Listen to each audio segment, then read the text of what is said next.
Hello, welcome in. This is a excerpt from my book, The Missing Ones. You can find it over on my page at Support Failing Forward on Ko-Fi, and let's get into this. It's a little bit of an audiobook segment, a little bit of a teaser. If you want to go ahead and read the book, it is all over on Ko-Fi. Without further ado, Lucen wanted to speak to his mother once more, but she protested deeply, explaining that the revival ritual would require her full attention and that Lucen would only be a distraction. She never gave in to his begging, his pleading, so, left to his own devices, Lucen decides to explore the Grand City.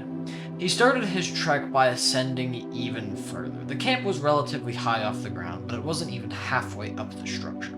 So, beginning his ascent, Lucen climbed staircases, ramps, ladders, even a few ropes to reach his destination. Lucen noticed old elevators used once to transport people and goods alike, now hanging from their old wires. Some had even given out, leading to a few relying on only one support, and some had even fallen completely. The city was a marvel. As Lucen climbed further and further up, he felt freer and freer. The wind that lashed against his face didn't even bother him as his cheeks turned rosy and his nose began running. The brilliant feeling of isolation Lucen had searched for his entire life was contained here.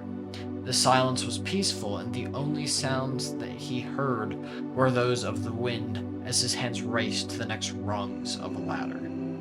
But suddenly, as he reached the top, he looked out upon this top level, and the view was just magnificent. Filling his lungs with crisp air, almost felt like a mountain. As he looked out at his surroundings, he could only barely see the ground from this high up. The floor he stood upon was coated in snow. As he looked over the top, he noticed it was a garden. It looked as if it was tended to yesterday. The hedges remained perfectly trimmed. Flowers speckled the gardens of green, untouched by the snow. A fountain was fixed at the middle, and sitting atop the spectacle was a statue of a gnome.